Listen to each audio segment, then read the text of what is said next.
Hey there, third, fourth, fifth graders. So, we're going to start talking about Jesus brings joy with scripture reading Luke chapter 2, 1 through 7, with Shelley Johnson. Hi, everyone. I'm Shelley, and I'm going to read scripture with you today. All right, go get your adventure Bible. All right, we're going to read Luke chapter 2, verses 1 through 7. So we're going to go way back in the Bible, way back to the back, to the New Testament, and we're going to find Luke, find chapter 2 on page 1124. Did everybody find it? Okay, let's read together.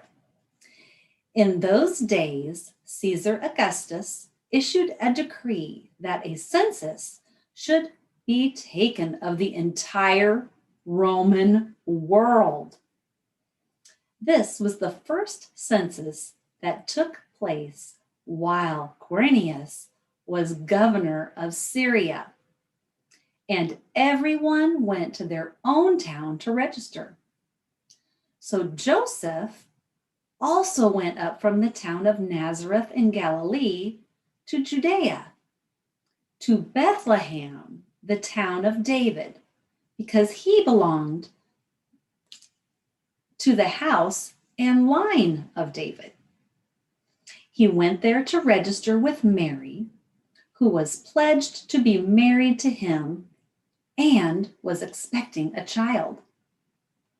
While they were there, the time came for the baby to be born, and she gave birth to her firstborn, a son. She wrapped him in cloths and placed him in a manger because there was no guest room available for them.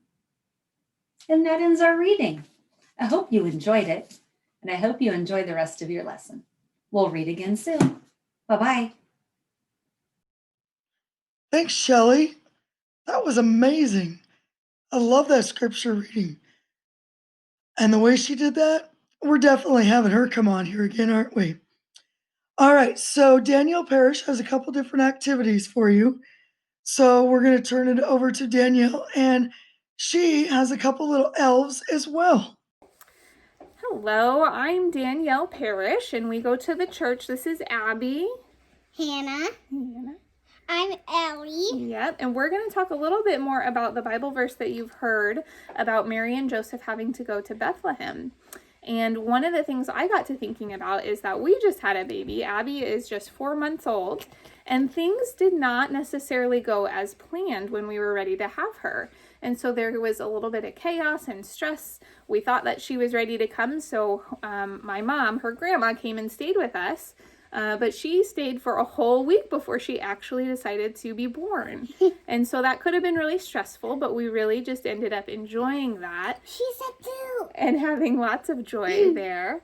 And then when she was born on that day, things didn't necessarily go as planned either. So it was a little stressful. But once Abby came into the world and we got to hold her, everything else kind of melted away and we were just so joyful. And so I got to thinking that Mary and Joseph might have felt the same way. But something sad happened. The balloon. Oh, the balloon floated away. Yeah, there's always things that are kind of unpredictable and that don't go as planned, but we can still find joy in that. And I think Mary and Joseph maybe felt that way too when they got to Bethlehem and they didn't have a place to stay. And I'm sure they were very tired and not sure about when this baby was going to be born, and having a baby in a stable probably wasn't the most ideal situation. But then Jesus came and they felt so much joy. So we were thinking about one of the activities that we like to do at our house that does not always go as planned, and it's usually chaos and kind of can get stressful, right, Ellie? We get frustrated sometimes, but it's a lot of fun. And so we like to build forts out of blankets. And so the girls are going to show you one of the forts that they've been working on, and we will see if that's something you can do at home too. Here, let me hold it. Okay. Nope, go ahead and go show them. Go show. I'll take it in. Okay, what is that, Hannah? An ice cream shop that is made out for a fort. Okay, Ellie. And let's go inside. Okay. This is a curtain to go inside. So we Okay. have lots of goodies. We made it out of a sleeping bag. We have like little brownies, and we have ice creams. She's part of it too, hon. And there's like a teapot. Very cool. Now, Ellie, I want to ask, did everything go as planned as you were building this? No. What happened? There was a giant hole in it. So what'd you do? Can I show them Yeah, my did you get a little area? frustrated first? Yeah. Can I show them my area? Sure. Show them your area. Oh, well, I'm going to hold it. You go point it to it. Or go show it, and I'll... They can't see. That's okay. I'll show them. So we have Okay, Hannah wants to show them her area back there. Very cool. All right, so we hope that you guys can do this at home too and can find joy in that. And we will be back with another activity in a minute. Okay, so we're back for our next activity. And one of the things that is always exciting when a new baby is born is the family wants to share with the world about that and share their joy. And one way that can be kind of common to do that nowadays is to make a birth announcement. When we had Abby, we made one.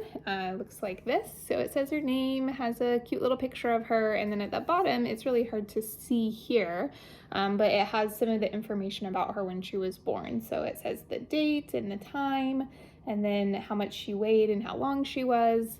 And then on the back, we added another picture and a little message to our family and friends to announce her birth and to share our joy with them.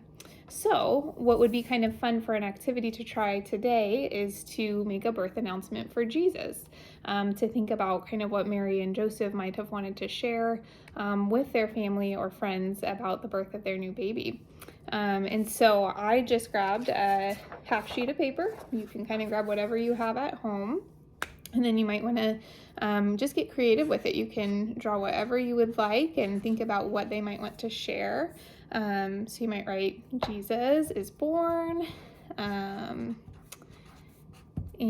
make a little space for maybe a picture, and you can draw what you think baby Jesus might look like, maybe even laying in a manger. I'll show you my drawing here in a moment. I'm not the best artist, so I'm doing my best work that I can, and that's all we ask. So here's baby Jesus laying in a manger, and you can write maybe what you would guess in terms of how much he weighed or what time he was born, and that will be just kind of a fun creative activity. Another way that you could do this is even finding maybe a picture from when you were a baby.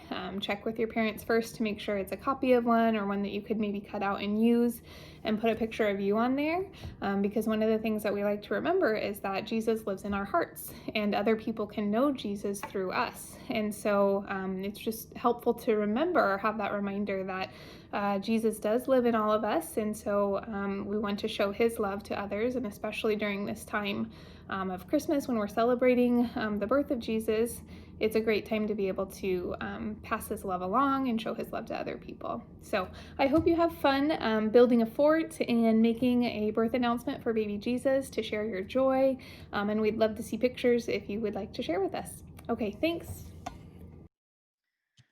Well, there you have it. Jesus brings joy. I hope you have the best Christmas ever. And not just because you get Christmas presents, but because you find the joy that Jesus brings you, because you find the joy that your family brings you. I hope you find joy in however you get to spend Christmas with your family. Some of you may get to spend Christmas with family. Some of you may get to spend it over the phone or Zoom. However you get to spend it with people, enjoy that. Okay? Relax over your break. Enjoy not doing homework. Read a book or something, though.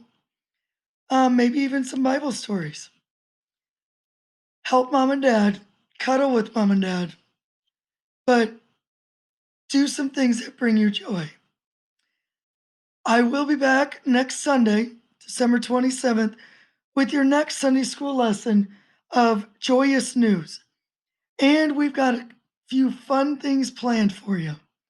We'll see you then.